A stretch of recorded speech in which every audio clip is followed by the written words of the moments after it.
Good morning, good afternoon, and good evening, everyone. Happy for you to join us in this panel session.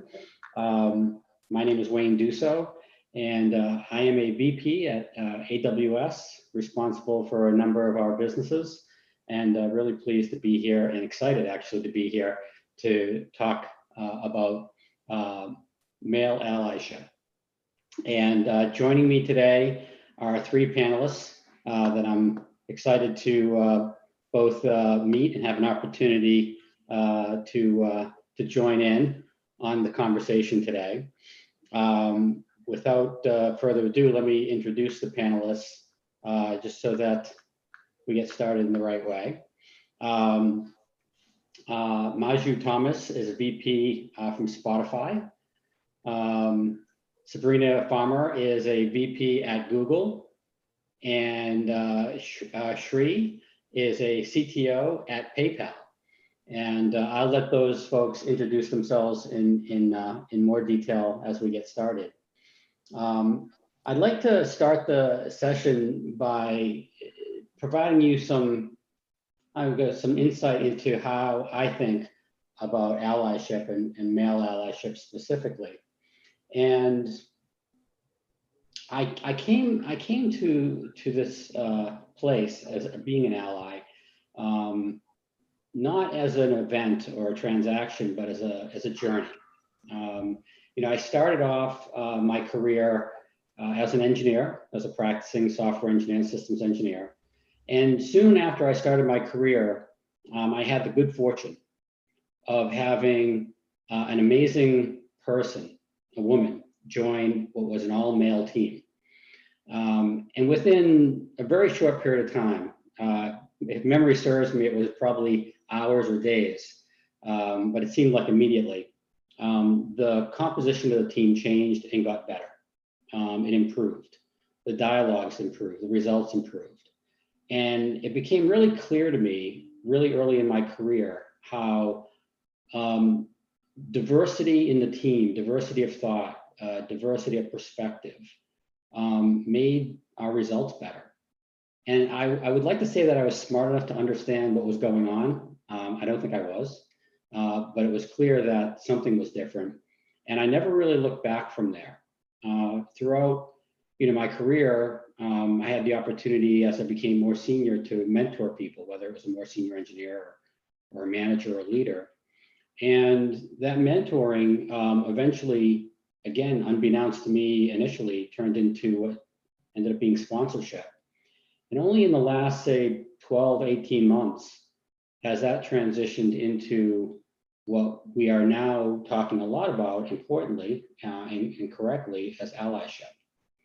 And when I think about allyship, I really think about how do we develop the best people? And not the best people that are around us that we see, but the best people, period. How do we find the best people? How do we provide those people with a seat at the table? How do we enable their development? How do we invest our reputation in their development? And not for them, but for everyone. Because what we're really doing as allies is putting our reputational energy into the flywheel that we want to see go faster, which in the end of the day is diversity that represents the full population around us, whether it's in our buildings, in our companies, or in our communities. So I look at what we do as allies is taking the reputations that we've built over our careers and investing those reputations into others so that they too can add their energy to that flywheel. And in the fullness of time, conversations like these, we won't even think about them anymore. This will just be the norm. So that's why I'm excited to be here today. And I know the panelists are excited to be here as well. And you've heard what I think about in terms of allyship and a little bit about a story on how I got here. And I'll be happy to dig into that more, but I'm even more happy to hear the stories and the thoughts of everybody who's joining us today. So with that said, I'd like to kick it off and get going with the panel today. and ask, why is allyship important? And how have you experienced allyship in your careers? And perhaps I can start off with Maju, and maybe Sabrina, you can help us understand how you got here. You asked that question, Wayne. I love the story you talked about, how you became an ally. I feel like as an ally, you have such a tremendous power. The visibility, the voice to help shine light on issues that are prevalent for the minority you are representing. And you really can help awareness and start conversations, create that change in the organization. And for me, I always felt with an ally, 1+1 is not 2, but it is kind of like 11, right? It is the power is tremendous. So I can tell small example of small changes make a big impact. I was in this presentation. I was doing a product strategy presentation with a male colleague of mine. And, majority of the team were, I would say male colleagues, most of them. And as I was presenting, there were questions. And the questions were asked to the guy, even though he was not presenting. And I will never forget this moment. The guy turns to me and talks to the audience saying that I would have Manju answer these questions because she knows the most information on this, and that would be the right person to answer the questions. The whole room and the energy changed, and I see the acceptance, the welcome right away in the audience on me, my credibility, how much impact it had.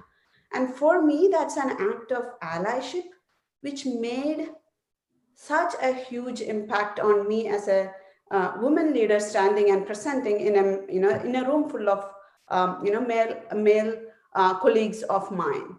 And that's the role I feel like an ally can play. It's a small change, but that change has such huge impact on me as a leader, me as as a presenter.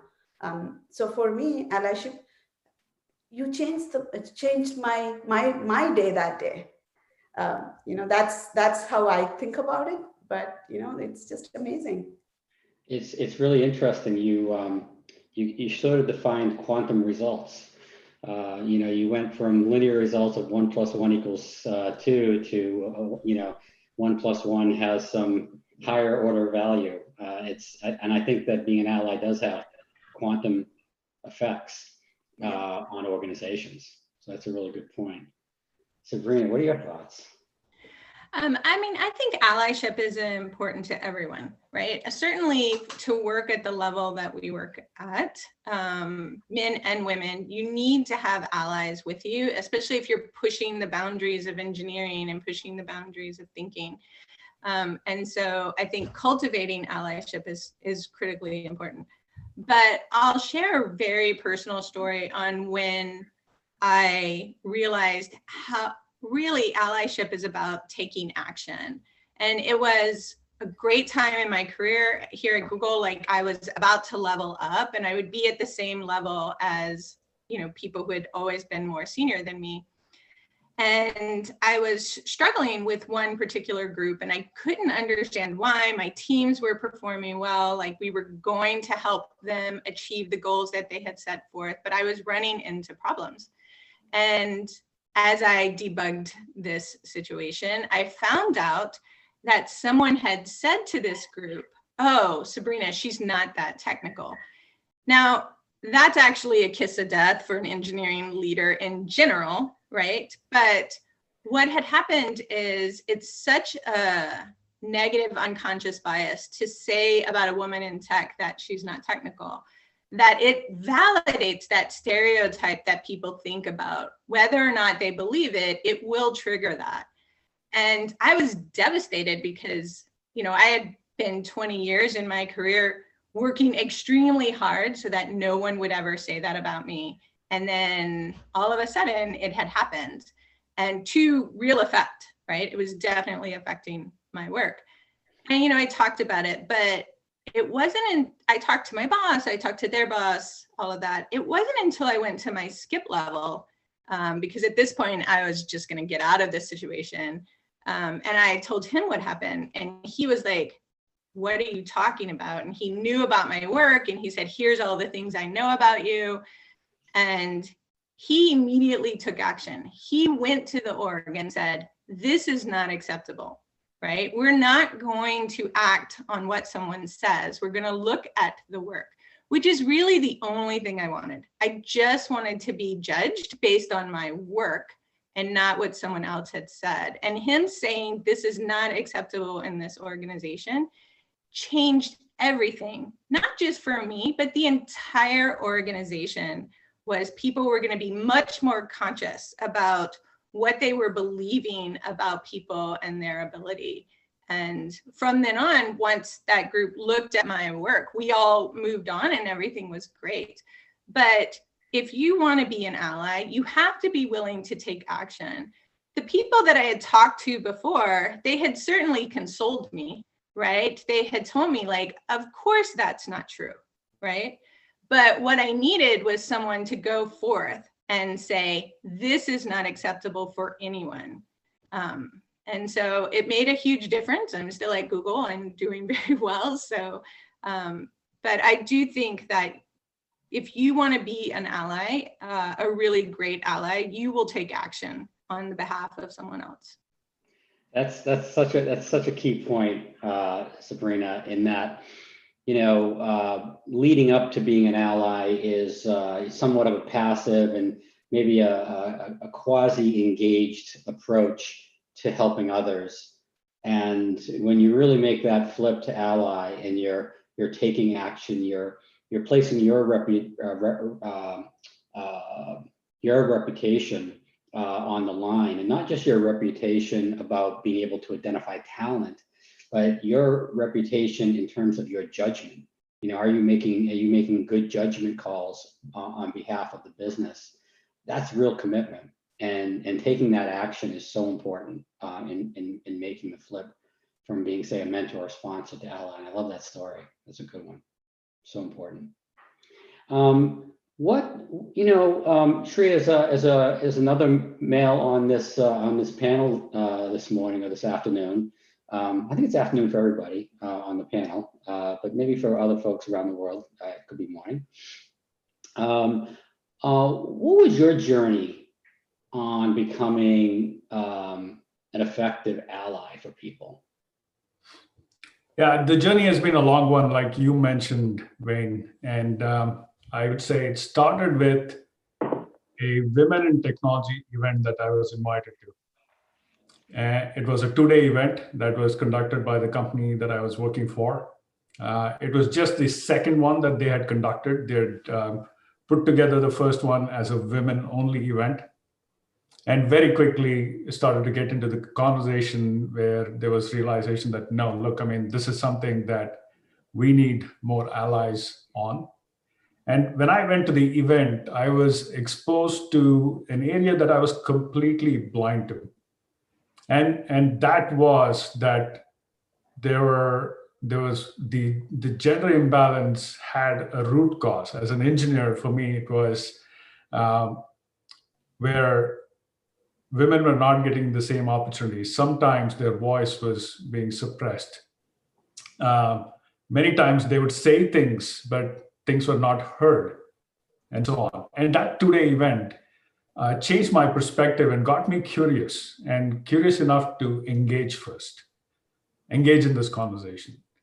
The second step from there was to start to educate myself. And I think I was not necessarily a senior leader at that point in time. I was fairly early in my career. And I started to engage in the conversation. I learned about the concept of biases and started to self-reflect on my biases and biases around it, how that is coming in the way of people feeling psychologically safe or participating in the conversation or thriving in general. That education allowed me to empathize better and start to become a part of asking, like, I mean, as an engineer, you put a problem in front of an engineer, the next thing you know, you say, okay, how do I solve this? And it's something that there's been a lot of attempt around, and it requires all of us to work together to figure out creative and iterative solves to get to where we need to get to. But that empathy allowed me to change myself as an individual in how I approached the workplace and my behaviors and what I did, in terms of noticing better, in terms of nudging people at the right times, in terms of taking on mentorship, in terms of championing the whole concept of allyship in general, or in terms of sponsoring people that I believed in because of the value that I saw in them and talking about them in forums that they were not in. But even more so to just empower people in general. On the one hand, to empower those that didn't feel like they had the opportunity, to give them a platform. But on the other hand, empower those that wanted to help better as well. So it's been a long journey, and in this area is one of those places where most of us are a continuous work in progress. And there is so much more to do. And I actually think we are at best getting started, and we need to figure this out together. Long journey, still ongoing, and we all need to collaborate and work together as we go forward. Yeah, that's the operative phrase there is it's a journey. The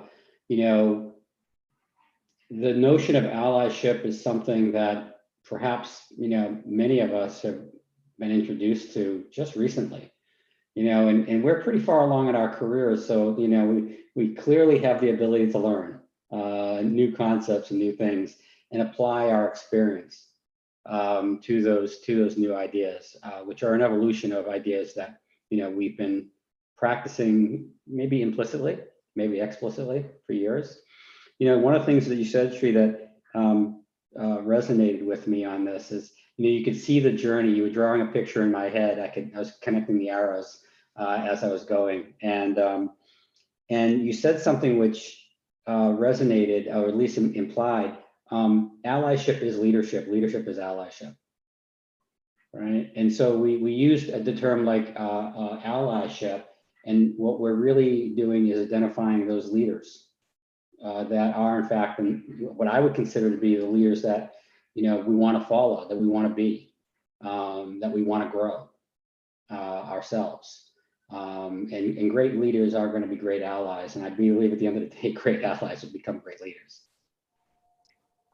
So, and I want to talk about all the tchotchkes you've got behind you, because you got Star Wars and you have Star Trek and you have an Apple Mac, like version 1. You got a lot of stuff going on back there, but that's not what we're talking about today. But I do want to have that conversation, because how you can have Star Wars and Star Trek in the same corner, it's cognitive dissonance for me. I'm not sure how you do that. What about my Legos, Wayne? You don't like? I love I recognize that. That's R2D2 back there too. I can. Anyhow, thank you for that.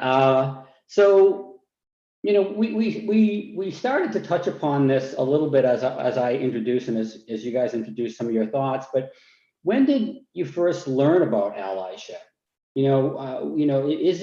I asserted that it was a new concept for me, and that's my experience. But when did you all learn about allyship, and what have you been able to do with that learning thus far? Sabrina, maybe you could start us off. I think in some ways, I think the women in tech have an advantage here, because we have to learn this super early, right? You have a lot of things working against you. And so you start very early to identify, like, who are those people that make you feel safe and make you feel welcomed, right? And how do you work more closely with them or leverage them in the moments when, on those really hard days, which happen.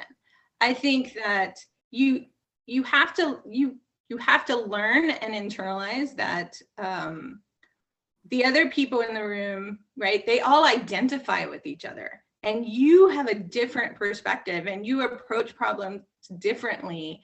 And in order for people not to immediately shut that out, you often learn that you have to like talk about it ahead of time and like, you know, make sure if you're going to present something controversial or different that you've had earlier conversations, so that in the room, when people will default to maybe not listening to you or not hearing you when you do say something like Shri had mentioned, that other people in the room have already heard the idea in a way that they will be like, no, there's something here, right? Rather than immediately finding the problems because it's different. And so because I had witnessed that, I had committed very early on to make sure that others had that same kind of support around them, and that in meetings that I'm in, that we're listening to each other and we're not starting with finding all the problems with an idea. But what I tell my team is like, you need to see change as opportunity, right? Before you debug all the problems with that, right? And so you sort of set that culture. And I do that because I want it to be a better journey than maybe mine was 25 years ago. Yeah, if we could only bottle everything we know and bestow it upon people 20 years before we learned it, we'll get to Mars faster. I think that would actually happen, maybe on Mars. Manju, what are your thoughts? So allyship, the word is new to me. I didn't know allyship, what is allyship, but I knew how to find my sponsors and champions. We all learn it in our life as we go through our career journey. We found the people who are supportive, who I can run to get guidance. I lean on to say, hey, I have this meeting coming up. Can you be my supporter in this meeting? And that's what we did. And I taught my teams on, here are the people you can lean on. Here are the people you need to connect with early on. And I think that's what, now I know, I think I learned allyship as a word more with LGBTQ and Black Lives Matter. That's when allyship as a word came into play. Yeah. But I've been doing this from like 15 years back.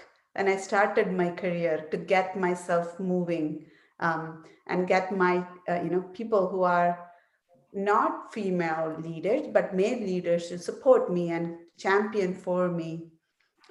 Just like Sabrina said, word is new, but the actions of how to get support, how to get champions, how to get people who will speak out for injustice or things that are not done right. And we have been doing it ourselves for our teams. These are really interesting points. I would argue in many ways the insights that you had earlier in your careers, perhaps not out of necessity, but I would argue out of likely emotional maturity, where you're probably ahead of where even a lot of men are, because that's not necessarily how men are raised to think. But yet, as you mature, as you understand that we're all in this together, you start to come to notions of sponsorship and allyship with a really open mind and, frankly, an open heart, because they're important, like they're valuable, as opposed to being some other mechanism to get over some hump. They're not that at all, but they're in fact a way of accelerating journeys. I think your stories are fascinating. I would like to Sabrina's point. I wish I would have known this stuff 20 years ago, Sabrina, so I could have even further accelerated the benefit of the flywheel. So thank you for that. So Shri, how can we help others on their journey to becoming allies? You and we shared a story today that isn't so different. I'm sure the contexts were different, but when you zoom up to earth level, it looks a little bit the same. Help me to understand that. You're right, Wayne. I think the journeys have a lot of similarities, and like in technology, we like to say there are design patterns to this that we can apply. Yes. I think the most important thing is you talked about lending reputation. I just modify that a little bit and say many of us, as we have grown, we've built equity in the companies that we work in. We built equity in the communities that we are a part of, or just broadly in the industry even. And through that, I think we should all feel the obligation to not just be allies, but also create more allies. And when I think about the move towards allyship, the first thing that's important is to engage people in a conversation. I'll give you a bit of an example. When after coming back from the Women in Technology conference, I had the opportunity to engage with the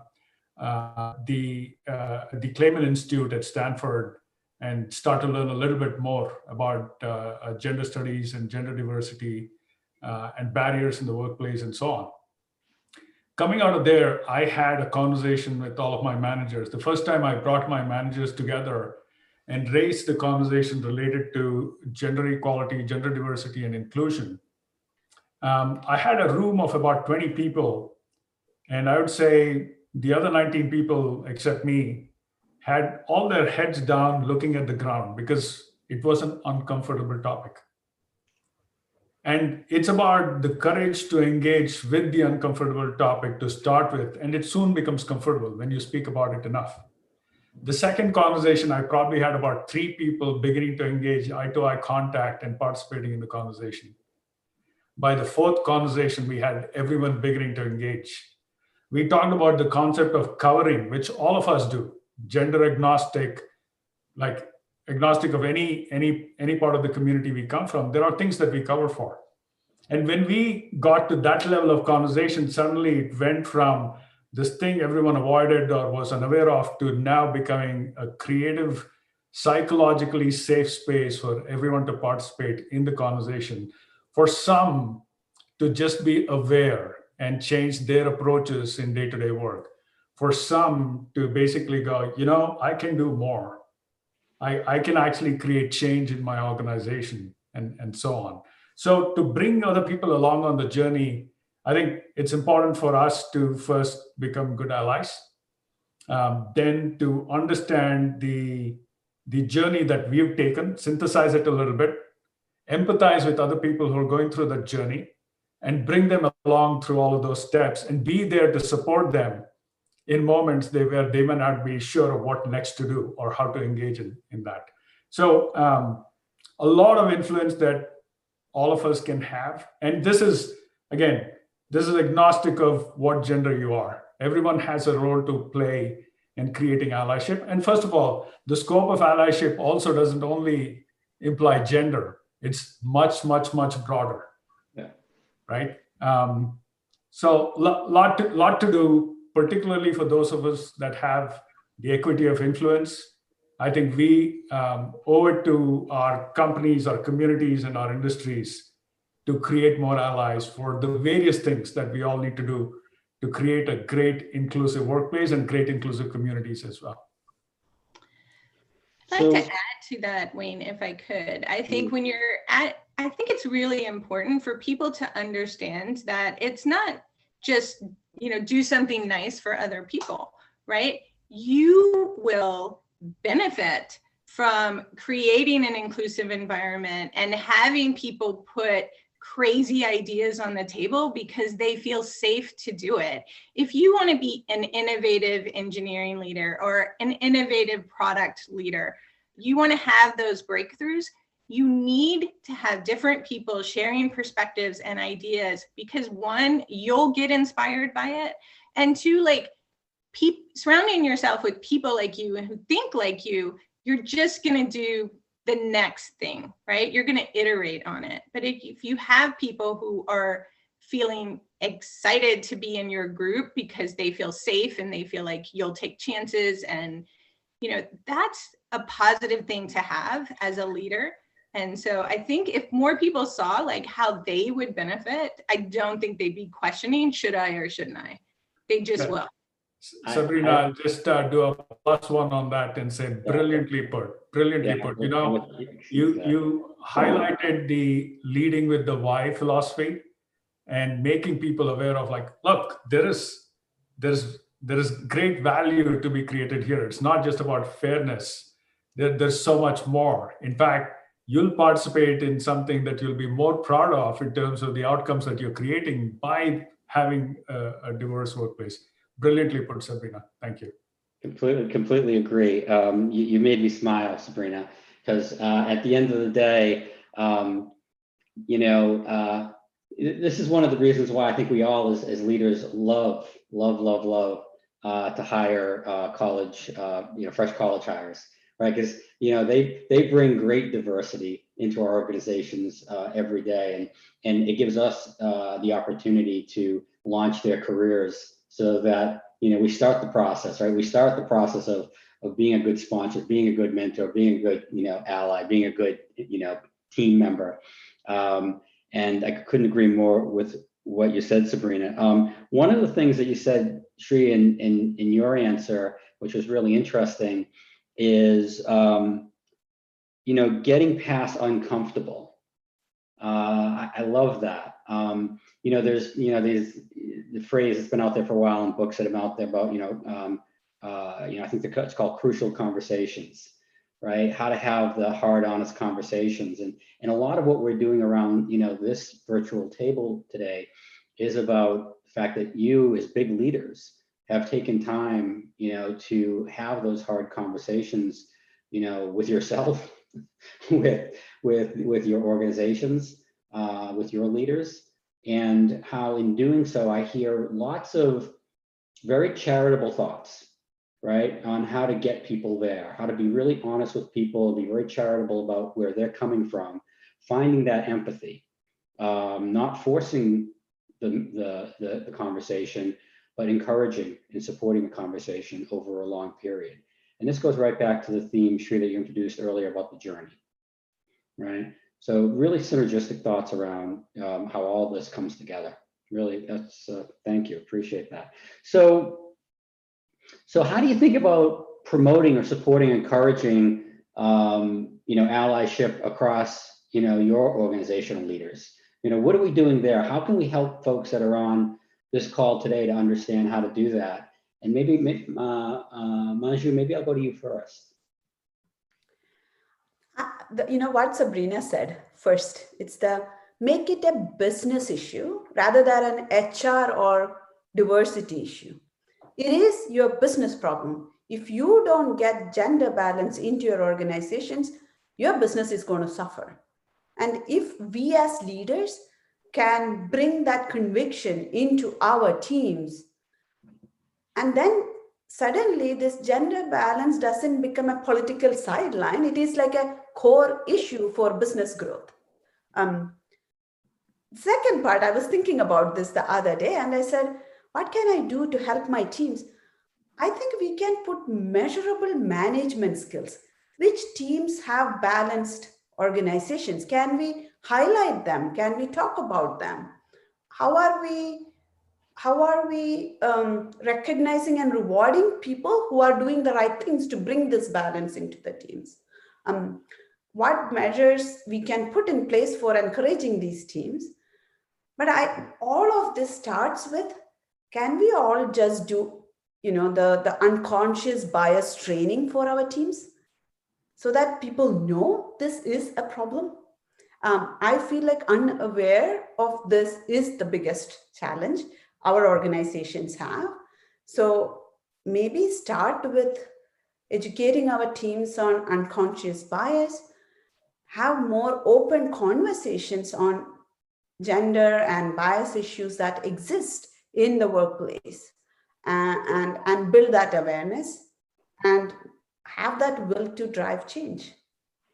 But I am open to hearing more ideas for what can we do to make this exponential change in the workplace. Yeah, it's a, I'm struggling with this right now and how to do it. I'm actually taking notes to understand how to better do it at scale. I think it's relatively straightforward to do it in the small, if you wouldn't, almost like in a proof of concept in your organization.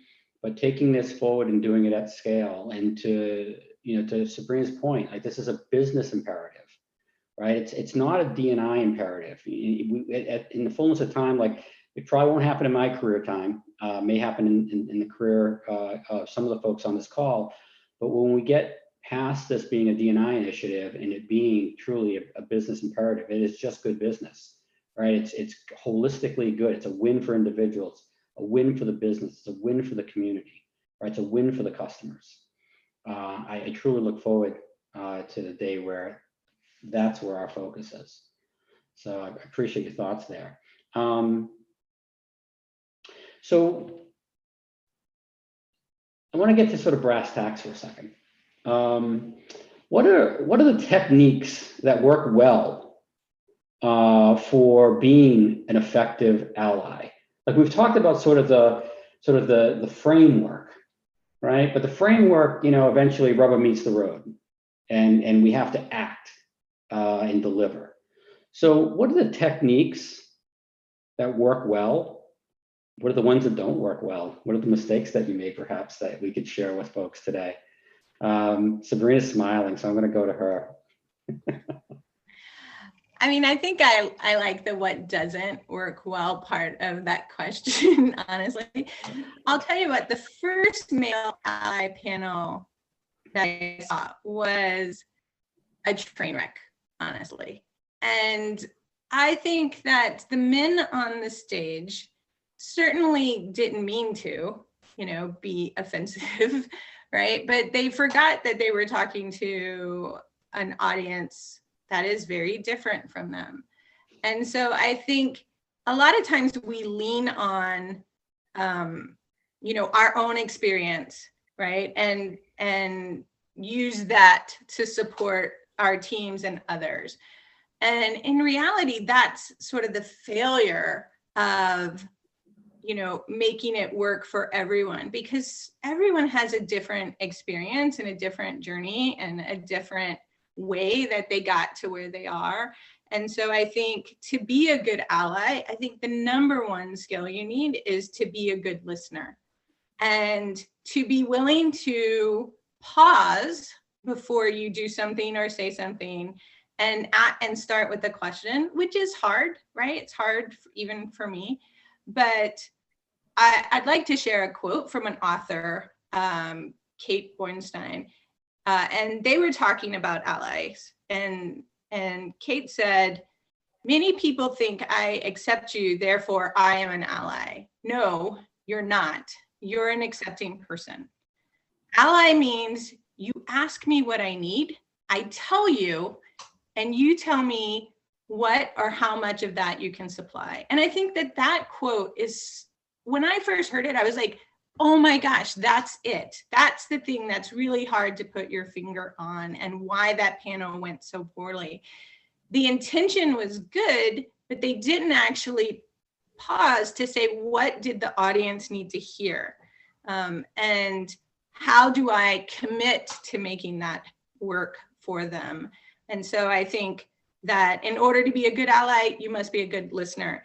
And what goes wrong is when you answer from your perspective and don't pause to find out what it is the other person needs.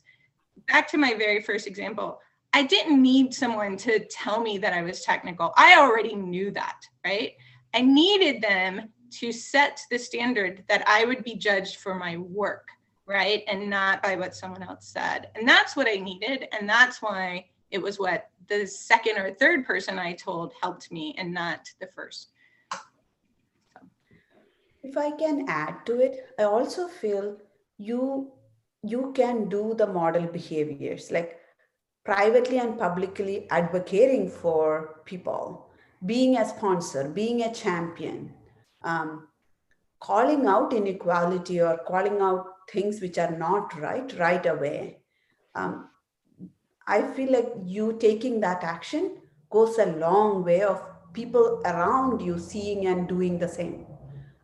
It becomes then the norm versus the exception to the rule. For me, not what does not work really well is not knowing how to engage, or when you see something, don't do nothing, right? And that may be like, that's really hindering the allyship. The other part is, I feel as a woman, I should accept and and support the male allies who wants to come along. That acceptance is also very, very important. And I feel like sometimes we have this challenge of, oh, what does he know? And how can, like, and I feel like that acceptance of, hey, I want you to be my ally, so let me tell you where I'm coming from, and accepting that is a big part. And if we don't accept that, that can get in the way of a successful allyship. I like that. So I know we're running out of time, folks. We could probably continue this conversation for another hour. If we all had a scotch, maybe two. But none of that's going to happen today. So I'd like to just maybe do a lightning round before we go into the Q&A with one bit of advice, one last bit of advice you give the folks on the session today to take away. Shri, why don't we start with you? One advice, start small, get engaged, learn, don't be afraid of making mistakes. Allyship is a mutual inclusion journey, actually, like Manju said, from both sides. So yeah, start, engage, learn, make mistakes, and make an impact. Manju? I would say listen, learn. If you can do one thing, take the time to be a champion or a sponsor. Do one action, you can be a champion for somebody today, tomorrow. That's one action you can do. Sabrina? I think I can just plus one. What I say is like, listen and act, do something. And, when you do something, figure out like how you benefited from it so that you will next time do it again.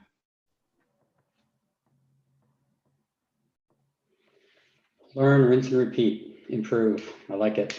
It works. This has been fun. As most of you know, preparing for one of these sessions, you want to make sure that you deliver, the best possible experience for all the folks that have taken time out of their lives to join us and listen to us. What I've taken away from this session is that, one, you're all amazing leaders.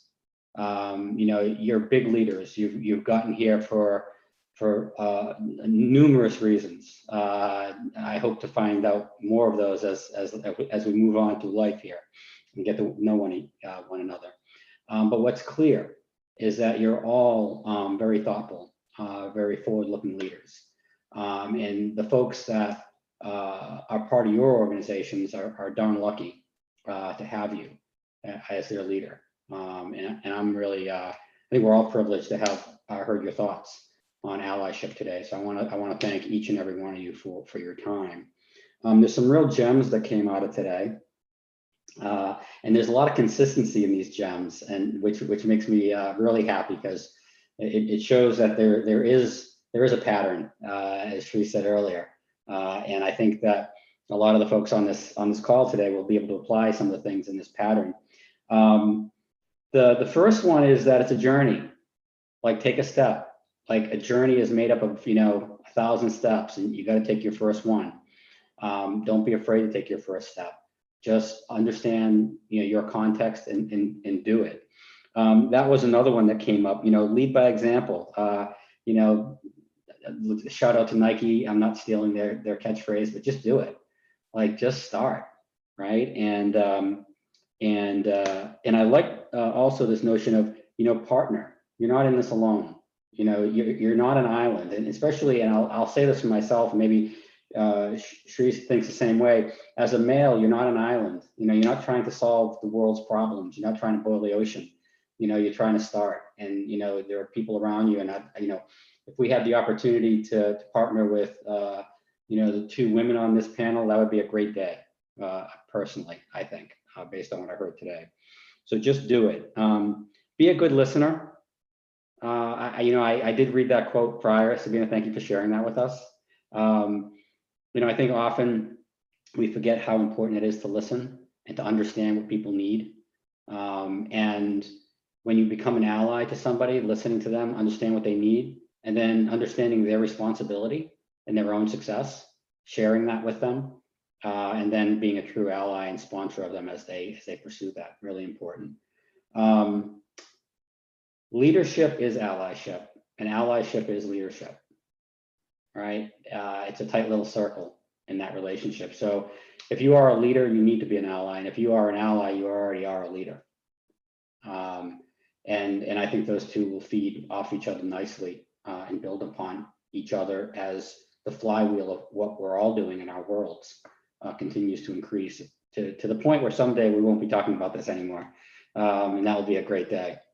And last but not least, and this was one of the first ones, is that allyship, does generate quantum results. It's at the end of the day, this is not pure linear math. You're not just making the thing one better. You're making the thing, a quantum degree better. And that's a really interesting thought. I'm going to take that with me because I think it's important. So thank you for that. With that said, I am going to, we'll open it up to questions. And I know that we're running out of time because you guys had such great information, but let's see if we can take at least a few questions. Emily, what do we got for questions out there? Okay, so here's one. If I'm in a male dominated org, how do I approach a potential male ally? That's a really good question, because I've heard from people where they say, I'm scared of all of the male leaders above me. I don't know how to approach them, which saddens the heck out of me because I never wanted anybody to think we're scary. So maybe Shri, you could take that one. I'll start, but I'd like to hear from Sabrina and Manju. Please. Yeah, I think I'll speak as a leader in terms of the environment that I need to create to help with this. And I think part of that is accessibility, and part of that is being approachable. And that approachable comes from so many different things. I mean, first of all, being connected in the organization to where for people to reach out doesn't seem like a hard thing to do. If you connect through various different forms, people will reciprocate with connection.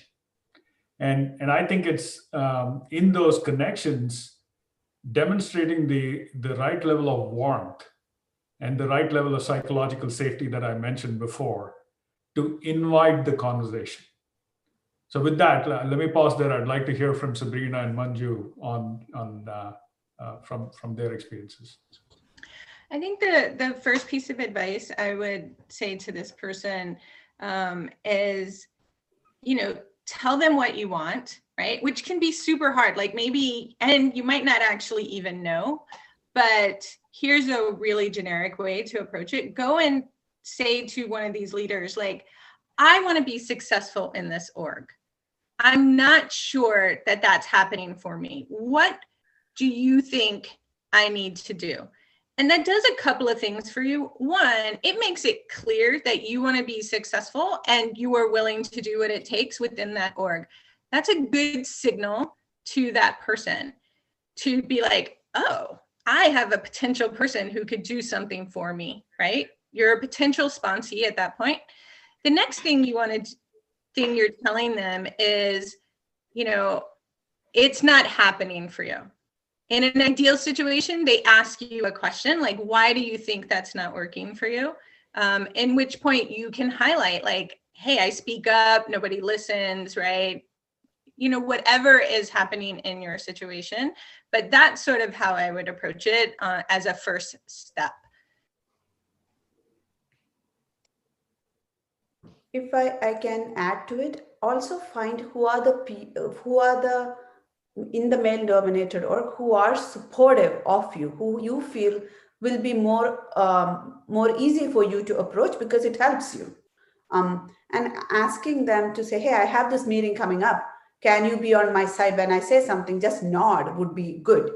Just give that, like I have done that to people. Like I have this meeting coming up, I have this big presentation, just nod, it would help me.